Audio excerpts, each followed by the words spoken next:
And this is now becoming a real crisis. Harry was not in love with Meghan Markle. He was in love with somebody else who turned him down. When you look at the one who got away, and she's living the life that you hope to live one day, in Mystique no less, with a lovely man who treats her very well, of course that is going to hurt. I don't think that Harry would ever leave those children. And so he's stuck in California and he doesn't have any friends, really. You know, Nacho is there sometimes, but he also lives in Florida and he's constantly traveling. He hangs out with his security guards and Meghan and the kids. On March 30th, 2026, Chelsy Davy shared a quiet photo on Instagram. She was holding her third offspring, a baby boy named Finn, wrapped in a soft white blanket. Sunlight glowing behind her as she stood on a calm beach in Mauritius. No press release, no media team, no cameras hovering nearby. Just a mother, her newborn, and the peaceful island she calls home. That same week, everything looked very different elsewhere. Prince Harry was sitting in a London courtroom, not by the ocean, not holding a baby, but giving testimony in a legal battle tied to a long-running dispute with the Daily Mail. Then came a surprise twist. Private messages appeared as part of the evidence, messages that had previously been denied, messages that included words like sugar and references to movie snuggles. Suddenly, the situation became more complicated, and questions started swirling fast. Two people who once shared 7 years of history ended up in very different places. One focused on family life in a peaceful setting. Harry has woken up and smelled the roses. And he's not happy because it's not roses he's smelling. He's smelling something bad. Poop. Prince Harry is heartbroken all over again. Now, of course, this is something that he is never going to admit publicly, especially as his marriage to Meghan Markle crumbles. The other facing public scrutiny under intense pressure. That single week seemed to capture how their paths moved in completely opposite directions. And this story isn't simply about whether Harry misses Chelsy, it runs deeper than that. It's about how life choices slowly shaped different outcomes. How someone who once had love, support, duty, and direction experienced major changes over time. Not because of luck alone, but because decisions gradually shifted the course of everything around him. Chelsy didn't just move forward, she built a lifestyle centered on privacy, calm, and family. Something that had once been described as deeply appealing. Africa, simplicity, peace, children, life away from constant cameras.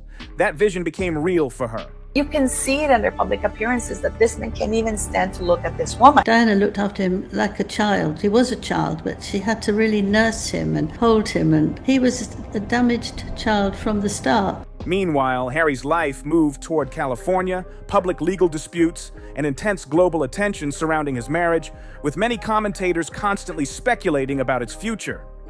Keep one date in mind, May 2028. That timeline continues to appear in public discussions, and observers believe it may become important as events unfold. Years earlier, Chelsy had already shared her perspective on royal life, saying it felt so full-on crazy and scary and uncomfortable. I couldn't cope. That was in 2016, before many of the later developments that captured worldwide attention. If there was a willing billionaire, she would only leave for a step up. Unfortunately for Harry, after just a couple of dates, Sarah and Macklin decided that Harry was too dumb, too self-absorbed, too nasty to date, that she didn't want to date him. She didn't just express concern, she made firm personal choices that reshaped her direction. Their story began in Cape Town in 2004 during a gap year period, followed by years of an on and off relationship. At one point, she even moved to England and studied law to reduce the distance between them. She attended major royal events, including Peter Philip's wedding and the 2011 wedding of William and Kate. Harry later reflected that there were still strong feelings, but one issue kept returning: intense media pressure. Reports described intrusive attention from private investigators, constant monitoring, and leaked travel details shared with tabloids. Harry himself later spoke about these experiences during legal testimony. Yeah, he loved her a lot, and she really loved him, and they had great fun together. And he liked it because she wasn't worried about the royal family. That wasn't a big deal for her. She just fitted in very easily. So he started having affairs with all sorts of other girls, and she got very upset, and he didn't go and see her for a long time. So she went off and left him. Now, that's his fault, 100% his fault. And here lies the striking contradiction. Many of Harry's legal battles have focused on claims that press intrusion caused lasting damage to his personal relationships. He has said more than once that media pressure damaged what he had with Chelsy. In court, he explained, "I always felt as if the tabloids wanted me to be single." But the bigger picture is more complicated. Chelsy didn't step away only because of headlines. She stepped away because she didn't want that lifestyle at all. The press attention certainly added pressure, no doubt about it. But her own words made her position clear. She wasn't looking for someone to blame. She simply didn't want constant scrutiny. Totally miserable, totally allowing his negative past to take over him, all of these court battles, and just a great sense of sadness, actually, and anger connected to him. Nothing can actually get through to him to be happy now. He just feels it. It's everything's wrong. Rigid expectations, or a life that felt permanently on display. She chose distance, privacy, and independence, and then she quietly disappeared from the spotlight. She qualified as a solicitor at Allen & Overy, one of the most prestigious law firms in the world. Later, she pivoted careers, studied gemology, and built her own jewelry brand focused on ethically sourced African gemstones and 18-karat gold. She created her own supply chain and developed the business step by step.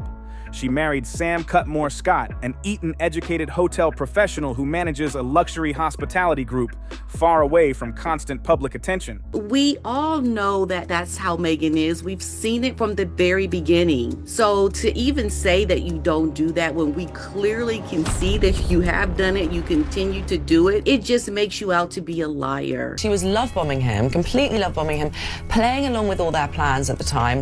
The ceremony itself was extremely private, so private that she reportedly chose her wedding dress from a boutique just one day before the event. 3 children arrived within 4 years. Eventually, she relocated to Mauritius, where her family already had roots. No major interviews, no streaming deals, no dramatic public narrative. Just a quiet, intentional life built on her own terms. A friend who spoke to the Daily Mail in late 2025 summed it up directly, saying, "That breakup was probably the best thing that ever happened to her." The statement sparked conversation everywhere. Keep that image in mind. Economics degree, law degree, gemology diploma, successful business, 3 children, and a peaceful coastal lifestyle. She tries to direct and show people what to do because she's a controller. And that's what we see in her body language. That is her showing control because she is control obsessed. She wants to showcase that image to the world that she is the one who's the boss, but she's not really the boss. Because the contrast with what follows feels impossible to ignore. Observers have often pointed to patterns in how relationships shifted over time. Some friendships reportedly became strained during major life changes. Tom Skippy Inskip, a longtime friend from Eton, was said to have advised caution early in the relationship. Reports later suggested he was not invited to the private evening wedding reception. Tatler summarized the situation bluntly, stating, "Skippy advised Harry not to marry Meghan and has paid the price." Whether fully accurate or not, the story drew enormous attention. Other reports described a growing distance between certain social circles and the couple.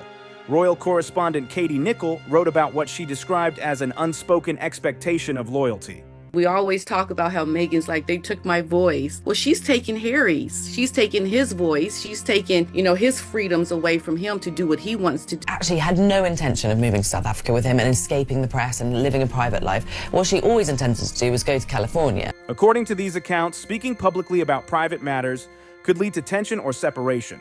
Over time, several relationships appeared to shift direction. Family dynamics also became the subject of intense public discussion. In a documentary interview, Harry acknowledged that he had lost a few friends in the process.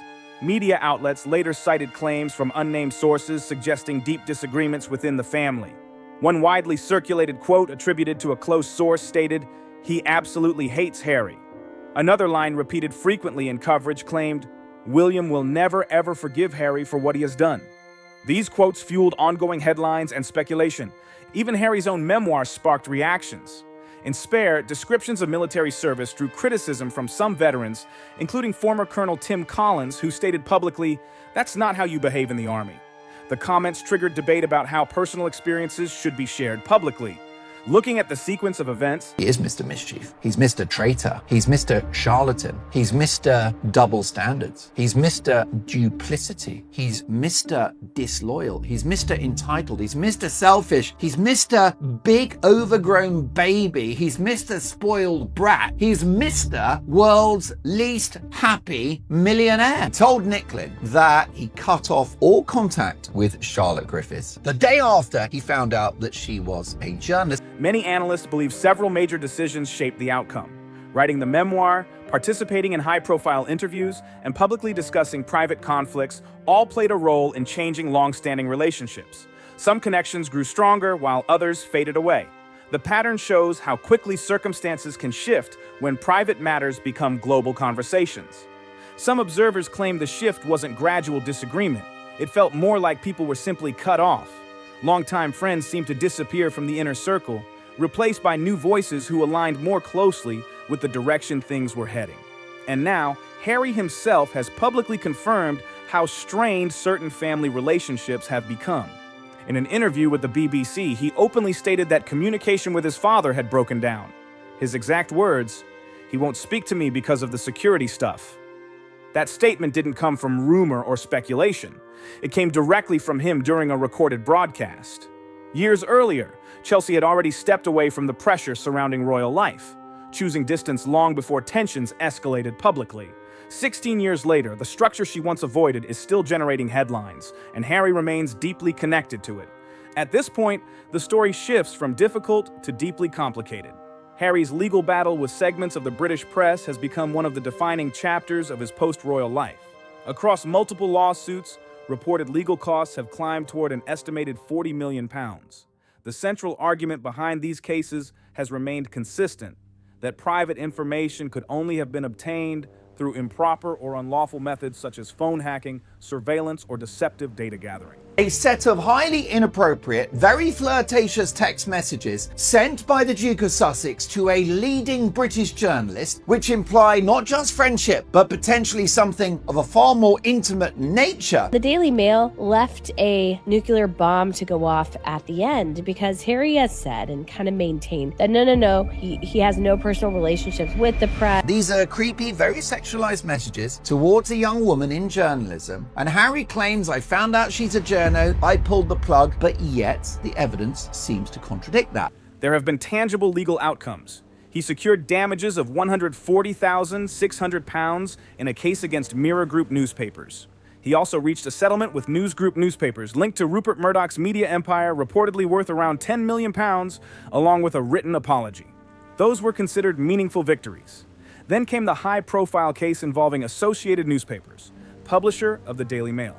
The trial began in January 2026 and continued through March, with Harry personally providing emotional testimony, including references to the impact media pressure had on past relationships.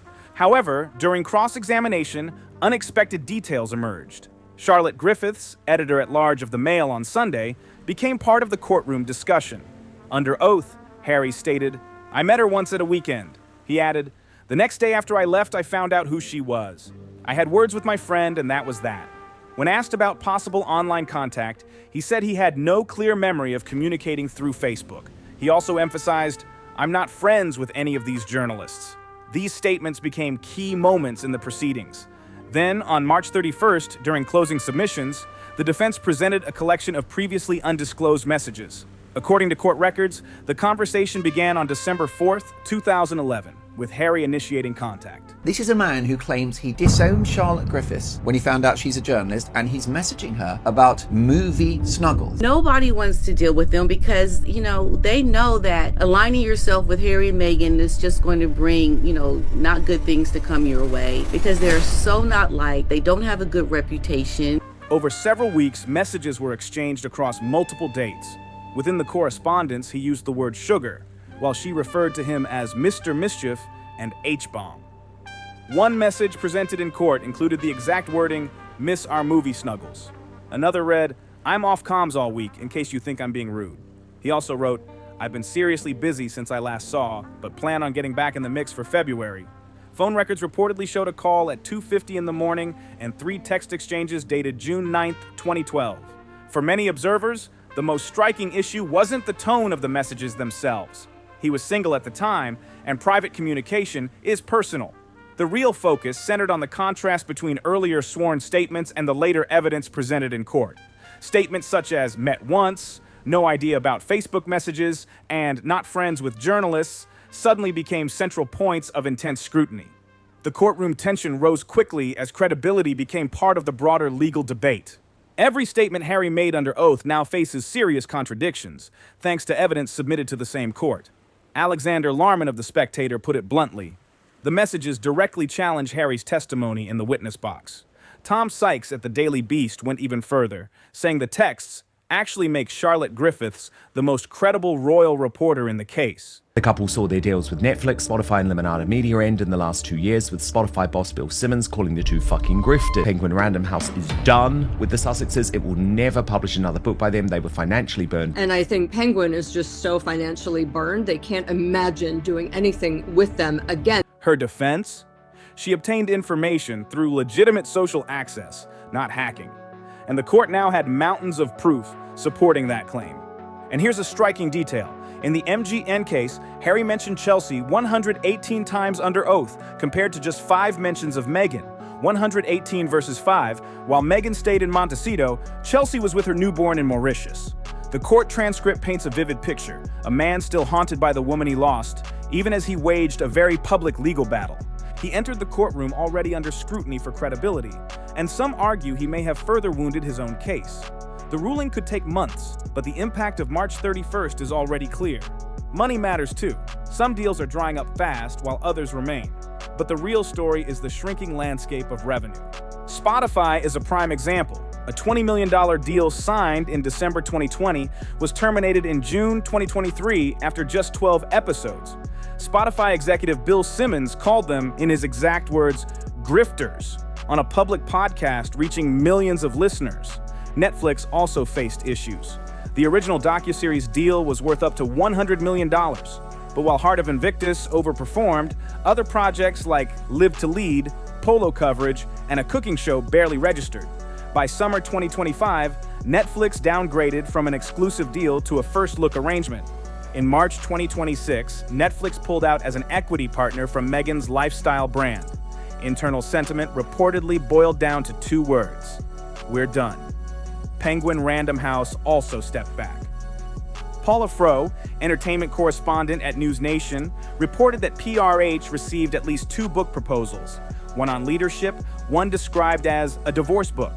And her publishing source said, in direct quote, Penguin Random House is done with them. They were burned. And their only deal technically left standing is with publisher Penguin Random House. But I hear that too is over, if only because the two are annoying and can't come up with any good ideas for more books. They think there are royalties, but there aren't. Penguin overpaid, and with marketing, printing, and other costs, even with millions of copies sold, they will never earn out or get royalties. So what's left financially? Spare earned a $20 million advance and sold over 6 million copies. The Murdoch settlement added roughly £10 million. The Diana inheritance sits around £10 million. Their Montecito mansion, purchased for $14.65 million in 2020, is now valued at about $29 million. They're not broke, not yet. But expenses are high. Private security alone costs $2 to $4 million per year. Property taxes push $300,000. Staff salaries and legal fees run into the tens of millions. And the revenue streams meant to support this lifestyle, 3 of the 4 are struggling or gone. Since 2020, 25 staff members have departed. The Archewell Foundation itself was restructured in late 2025 into a fiscal sponsor model with just 1 remaining employee, James Holt, who has been with Harry for 8 years, leaving in December 2025. The picture is clear. The empire is under pressure and the clock is ticking. Their 11th PR professional walked out the same month. And this isn't speculation, it's just California law. Under Family Code, Section 4336, any marriage lasting 10 years or longer is classified as long-term, giving the court indefinite jurisdiction over spousal support. That means there's no automatic cutoff date. Support could potentially continue indefinitely if circumstances call for it. Harry and Meghan married on May 19, 2018, hit the 10-year mark, and you're looking at May 19, 2028, just 25 months from now. Remember the date I told you to hold? Here it is. Every gossip account, royal commentator, and legal analyst who tracks this couple already has their eyes on it. Why? Because crossing that 10-year threshold can permanently change the financial framework of any future divorce. Spousal support isn't just a fixed period. Courts retain the power to extend, modify, or reinstate it indefinitely. Now, does that mean a divorce is coming? We don't know for sure. Harry himself joked at the New York Times Deal Book Summit in December 2024, saying, "We've apparently been divorced maybe 10, 12 times."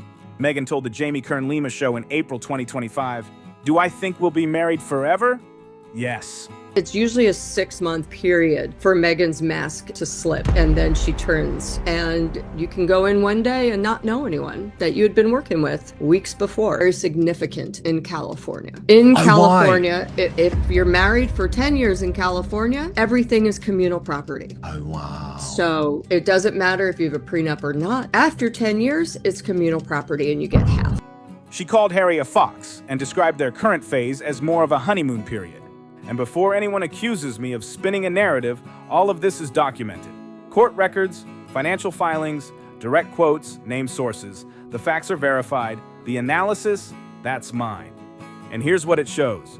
Nearly every major professional relationship for the couple has ended. Spotify gone, Netflix scaled back, publisher reportedly done, foundation reduced to 1 employee, 25 staff departures and counting, family estranged, oldest friends banished, legal battles mounting, court credibility challenged. Rumors exist, sure, but many claims floating in tabloids, body language readings, or pseudo-psychological commentary, that's not reliable.